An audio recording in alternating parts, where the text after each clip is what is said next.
Hey, I'm Dave. Welcome to my shop. I'm Dave Plummer, a retired software engineer from Microsoft going back to the MS-DOS and Windows 95 days. And today, I'm going to take you on an exclusive look behind the scenes at the Homelab, Studio, and Retro Computer Museum that can be found right here at the Dave's Garage Studios. Along the way, we're going to take a look at my network, which features 10 and 25 gigabit fiber optic networking, a complete unified build-out with over a dozen access points, more than 100 LAN clients, huge 30-drive storage servers, home automation, audio, video, and security subsystems. We'll check it all out today, and somewhere along the way, we'll also take a look at my Pioneer rack of retro equipment, as well as almost about a dozen vintage and restored computers and arcade machines. Now, I've been really conflicted about making this video for a while now. It's something I've really wanted to share because I think it's interesting and compelling, but I wanted to do it in a way that didn't just come across as a giant flex, because, as you see, this is a large place. The property is over 12,000 square feet, not counting the shop, studio, guest house, and it's spread across 4 buildings featuring some 30 rooms. But it's that size, combined with the technical realities surrounding video production and archiving for a YouTube channel that conspire together to make it such an interesting home lab and network setup. Now, we bought this house directly from the builder, and I'm fortunate that it was the showcase winner for Seattle's largest ever Street of Dreams contest, as that meant the home would then feature electronics and wiring that were made into a showcase for the attendees. That means no simple Cat 5 for me. Even that many years back, this house was completely wired in Cat 6, which turned out to be a major blessing when I undertook the move to 10 gigabits throughout the house. For the 25 gigabit runs, I had to move to fiber optic, but more on that shortly. Now, you can be sure that this house did not start out with a big fancy multi-gigabit network. Cat 6 wiring or not, the switching hardware at first was only 100 megabits. Now, like a lot of viewers, I was still learning and considering my options and experimenting with various solutions. One very realistic approach would have been to just write a big check and have a system integrator come in and do everything professionally. And while that's certainly an option and no doubt the best choice for some folks, I'm more of a change your own kind of oil guy, so it didn't suit my nature. I wanted to do it myself and tinker and, more importantly, learn a lot as I went. It meant mistakes would be made and even some money wasted from time to time, but all in exchange for learning the best way to build out a massive home network infrastructure. When we moved in, I did what I imagine a lot of you folks would do. I bought a network switch with 24 ports to link the rooms that needed hardware internet, and then I supplemented the rest with a Wi-Fi router. I started my Wi-Fi build-out with a classic, a Linksys WRT54G. Now, this is a router that I've likely had a dozen of over the years. We even stored them in the break room freezer for some reason at my old company, I guess just so we'd always know where the cold spare was. The house itself is over 125 feet wide, however, which is just too big of an area for a single Wi-Fi zone, at least with all the walls and ceilings in between. So my next step then was to add more Wi-Fi access points scattered throughout the house. Since you couldn't link access points at the time, my solution was to give each one its own SSID. As long as your phone had been joined to each one of the unique SSIDs in the house, you could walk around the house and keep a useful data signal as you went, but having several access points wasn't very transparent to the users. And since they're on different networks, you couldn't also walk around and maintain a Wi-Fi phone call. As soon as you hopped SSIDs, typically, you'd drop the connection. My first big upgrade then was to a 48-port gigabit switch. This meant that I would be able to service all the room ports in the house at full gigabit speeds. Each room in the house typically has 3 wall plates, 2 on opposite walls for increased flexibility, and then 1 at the TV, at least when it comes to bedrooms and so on. Each regular wall plate carries 1 RJ45 for phone and 1 for internet. The television wall plate carries 2 dedicated runs of Cat 6 that are also available for internet if used with something like the Apple TV, or directly for component video over copper if older sources are being used. Either way, it's a sizable bundle of cable that must be run to each room, which makes the trunks that come up from the various racks quite large. And speaking of racks, we're going to take a look at 3 of the most important ones in the house. The main data closet is centrally located and locked for both security reasons and to enable shorter home runs back to the cable closet. And here's where the 3 main ISPs, cable, cellular, and satellite, are brought together. That means if any one form of communication is cut or goes down for some reason, there are still 2 failovers. Even if all the cabling to the house were cut, there were still satellite and cellular paths to the internet and to the live security monitoring. So if someone cuts all the cables, a couple of guys from Blackwater will still show up to greet you if the perimeter security is breached. And for obvious reasons, I'm not going to provide a full breakdown of the complete security setup, but the base layer is built on a Bosch commercial system. That's because the house has over 100 internal zones and about a dozen perimeter monitors tied into 4 large panels that come together in the security closet.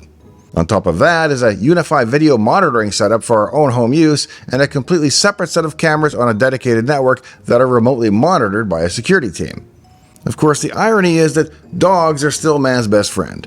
Once they get used to the beat and cadence of life in the house and its various unique beeps and tones and perimeter sensors, they even know which window to look out based on the sound of the sensor.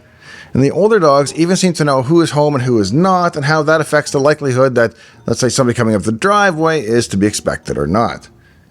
In the main closet, a huge pair of cable bundles comes up through the floor, and those are in turn routed as home runs to each drop point around the house.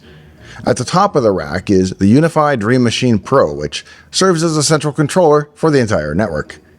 The UDM Pro has just about enough horsepower to do proactive security work like deep packet inspection at full gigabit speeds, whereas the cheaper controllers like their Cloud Key would not. It can also connect upstream and down at 10 gigabits thanks to the 2 SFP Plus ports.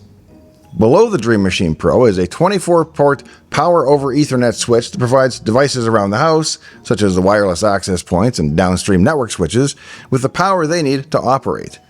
It also features 2 SFP Plus ports that allow for high-speed connection to the next piece of equipment, a Unify Pro 10 gigabit aggregation switch. This is where all of the 10 gigabit lines, both SFP and Cat6, come together and are in turn uplinked by 10 gigabit connections back to the Dream Machine router. One lesson I learned early on is that a 10 gigabit RJ45 port is not the same as an RJ45 transceiver plugged into an SFP Plus port. It turns out that every transceiver I've found is limited to about 30 meters. Now that could be a function of the power limits available at the SFP Plus port, I don't really know. But a native RJ45 port is good for about 100 meters over Cat6a, so for longer runs, like to the guest house or to the shop, you need to use the native ports on the aggregation switch in order to have the range required. Below the aggregation switch can be found the old cable modem. Ironically, I'm on Ziply fiber, but they don't actually service my area with fiber, so I'm actually on cable modem service. The gigabit downlink is nice and fast, but the 40 megabit uplink is more than problematic when you're uploading 4K videos to YouTube each week. What makes it all worse is that while no fiber is available at my location, Ziply's fiber map shows my house as already in their fiber coverage area, even though it isn't. I fear that since they think they already do, they'll never actually reach my house. And so, cable modem it is. These are supplemented by a 5G connection that fails over automatically if the cable modem goes down, and then Starlink for extended power outages and the like. Below the cable modem is a new 48-port Unify Pro gigabit switch with a 10 gigabit uplink back to the aggregation switch. This switch provides network service to about 40 cable drops throughout the house. Now, they're not all busy all the time or even necessarily all connected, but having them all connected down here does allow you to plug into any jack in any room in the house and get your internet dial tone without having to worry about whether that jack is live, because now all the jacks are always live. As we continue to move on down the rack, we now reach the punch downs for most of the internet jacks, and below that are the punch downs for the telephone lines. Punch downs are simply where bare wires are attached to RJ45 style connectors for easier linkage to the switches. Moving one more step down, we reach a Synology 12-bay NAS fitted out with 144 terabytes of storage.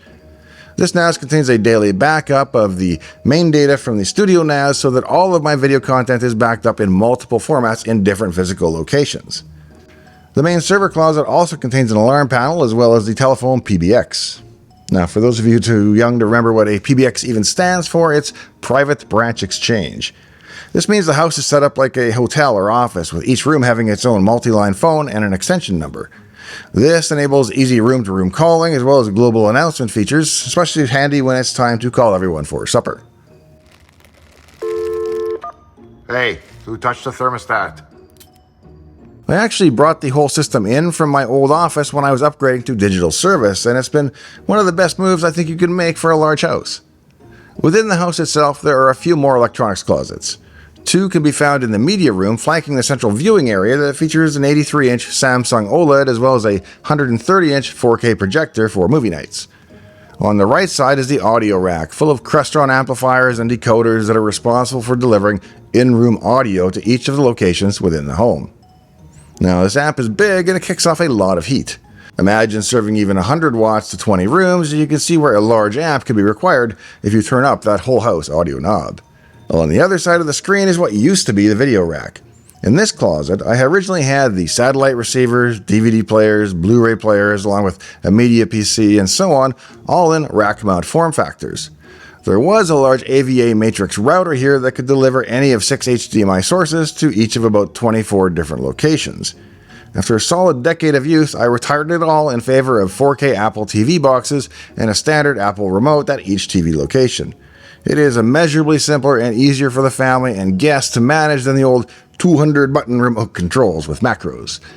The Apple TV just works, and it has every source that I actually care about. I'll put a link to the current model in the video description, and buy one and test drive it. I think you'll come to love it. I even cut the cable for everything but internet a couple of years ago now, and so I can rely on YouTube TV for NFL games, local news, and so on. Ironically, I'm still on cable modem service, but I don't have cable. Getting rid of all that equipment left the left video cabinet entirely empty, and as you know, nature abhors a vacuum. And that's why it was especially lucky, at least in the version that I tell myself, that I started to collect old 1980s Pioneer rack-mount electronics. I'd managed to locate, restore, and install a C77 amplifier, an SG9500 EQ, a CTF 1250 tape deck, an RT707 reel-to-reel, and the star of the show, an RT909 reel-to-reel. Now, I'm not one of those people who thinks that even the big analog 909 approaches full digital quality, but I do love the way the equipment looks, sounds, feels, and operates. Just for fun, I've even used the reel-to-reels to load and boot Microsoft Basic on the old Commodore KIM 1. I think the big tape drives give some serious swagger to the old single-board computer, and it's just more interesting than loading things off an SD card, I figure. The media room also features my favorite spot in the house, the big Homer dent in my leather sofa. Homer! My groove! This is your spot. You're very protective of it. When anyone else tries to sit here, you berate them relentlessly. If you know anyone with autism, or even you've just seen a few episodes of The Big Bang Theory, then you likely know that folks with ASD often pick a favorite, optimal spot to sit and then proceed to only sit there whenever possible. I'm the same way, and so I wired my favorite spot with something that I think is perhaps the coolest part of this whole setup. A single Thunderbolt cable that brings my laptop 120 watts of power, a striped PCI RAID cage, and 10 gigabit access to the rest of the LAN and the studio NAS. It's pretty much everything I need all in a single cable. The Thunderbolt and USB-C standards have conspired to eliminate what would otherwise be a giant rat's nest of cabling if I had to do it all conventionally. I'm using a MacBook Pro based on the M1 Max, and it's really a nice setup for editing remotely in Final Cut. It means I'm able to record an episode out here in the studio and then edit it from the comfort of my own sofa dent at pretty much any time of the day. It also means I don't have to sit out in the garage to do all of my editing. I could also be doing it in the Oval Office, where a curved 38-inch Dell supports both a PC built into the front of the Oval desk as well as my MacBook when connected via Thunderbolt. Since this Dell monitor, which I'll link to in the video description, has a built-in KVM switch, it can support multiple computers being connected to a single keyboard, monitor, and mouse.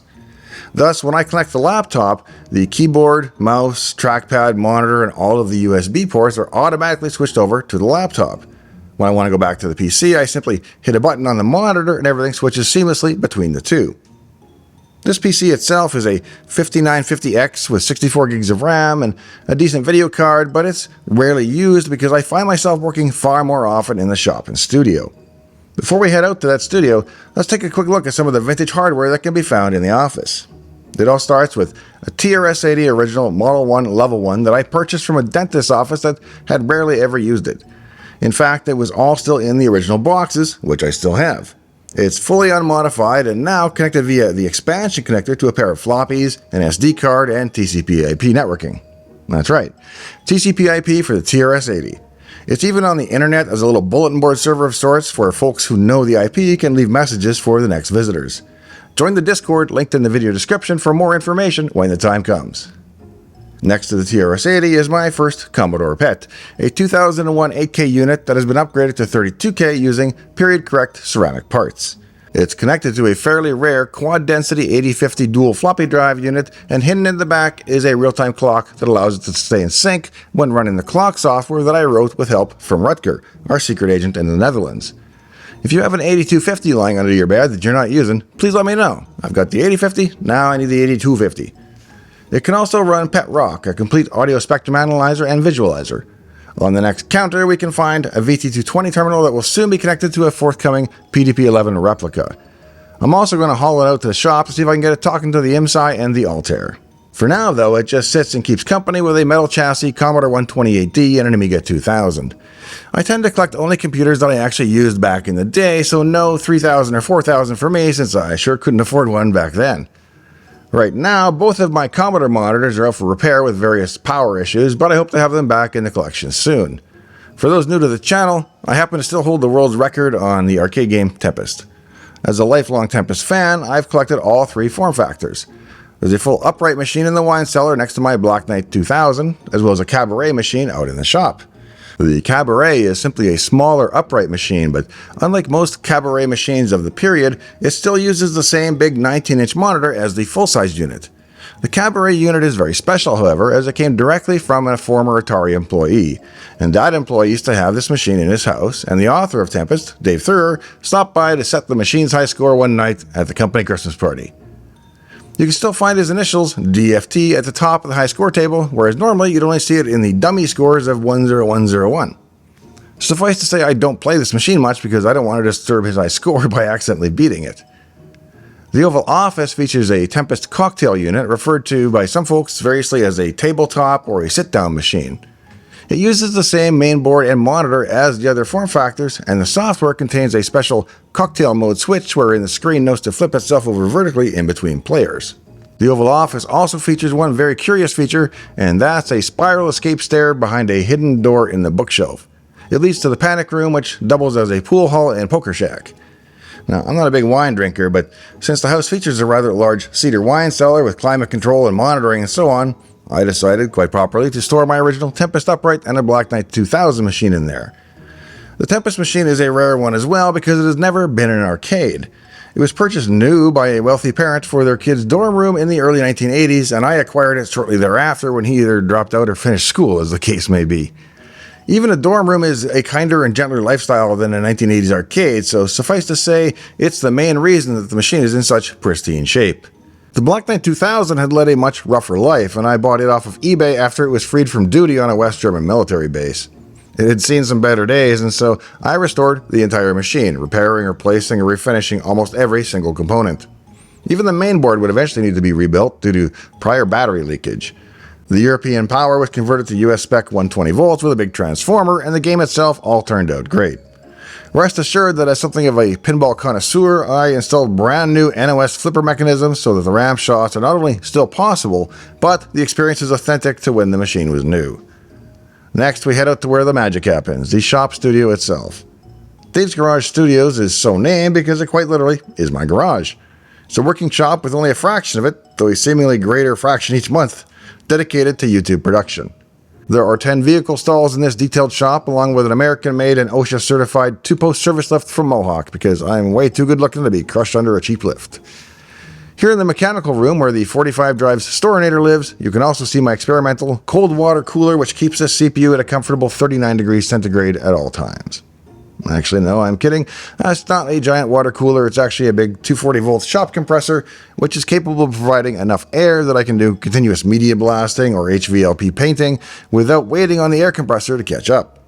Most of the shop's networking gear is situated right next to me, which can make for a somewhat higher noise floor than I'd like, but I've done what I can to reduce it. In the cabinet beside me is another Synology 12-bay NAS with 120 or so terabytes of space, and I have to give Synology props for their 12-bay upright units because they're truly very quiet. I've recorded next to it for a couple of years now, and while admittedly it is inside the cupboard, it's still easy to live with in an office environment. Along with the NAS can be found the 10 gigabit switching components that service the studio and shop. While I'm fortunate that the shop was fully wired, it's not quite as seamless as I'd hoped because the run from the main house out to the shop is long and complicated. It appears they used Cat5e cable where it runs under my driveway, which means it transitions from Cat6 down to Cat5e and then back up to Cat6 and through a switch panel and then through the ceiling and then down to a drop point and finally out to my PC. It's also longer than even an unmolested Cat6 cable should be able to carry 10 gigabits to, so it's really working uphill in a number of ways. And yet, I can still pull a full 10 gigabits in full duplex between the shop and the house. I could just be getting lucky so far, but I'll take it. In the mechanical room can be found a 30-bay Storinator from 45 Drives Corporation. It features 420 terabytes of raw storage, and it's where I store the studio video files for live editing.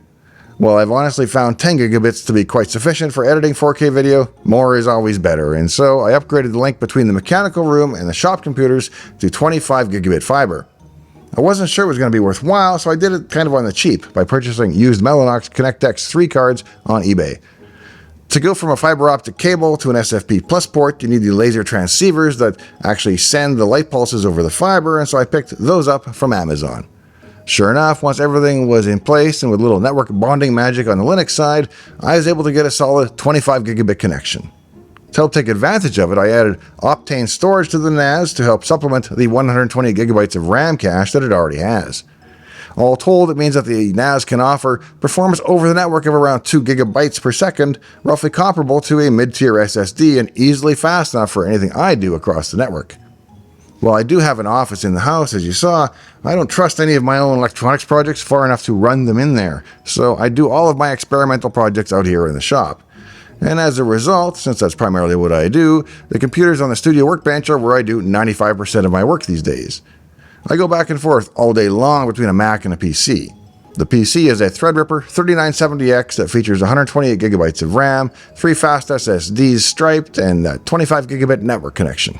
The Mac box is a top-of-the-line Mac Studio Ultra. It can render 1080p video projects about in real time and 4K projects fast enough that it was just worth the cost to finally upgrade to the Ultra. There's also an M1 Mini here that used to be my main machine that runs the home automation now.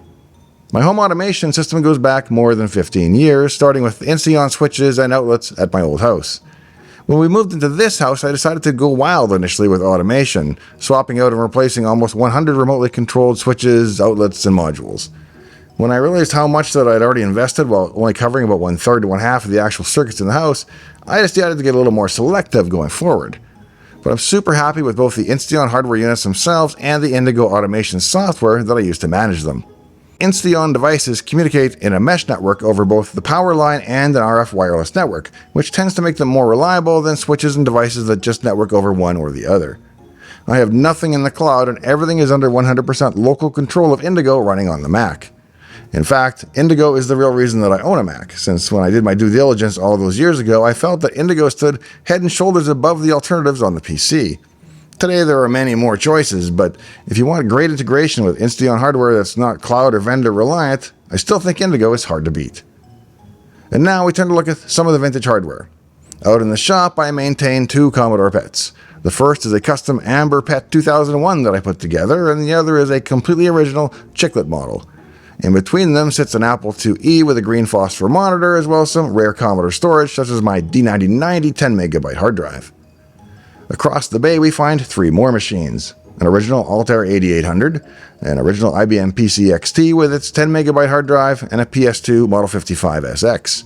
It's currently running Windows 3.1, whereas I also have a PS2 Model 95 Tower machine running Win 95 and NT4. There's a lot more to show you, but this video is already getting really long, so I'm going to wrap it up pretty soon. If there were portions of this tour that you'd like to see more details or information on, please let me know in the video comments, and make sure you subscribe to the channel so that you don't miss any follow-up detailed episodes. I'm mostly in this for the subs and likes, so please do be sure to leave me one of each before you go today. If you want a lot more detail on how to connect a 10 gigabit network using Cat5, copper, direct attach copper, all the various options, how they work, what you need, check out this video that I'll pop up on the screen right now. If you have any interest in matters related to autism, Asperger's, or ASD, please check out my book on Amazon, Secrets of the Autistic Millionaire. It has nothing to do with money and everything to do with living a successful life on the spectrum. Whether you know or suspect yourself to be on the spectrum, or if someone you love, know, or work with is, it's full of helpful strategies and techniques for making life with ASD simpler and more rewarding. Thanks for joining me for the tour today. In the meantime and in between time, I hope to see you next time, right here in Dave's Garage.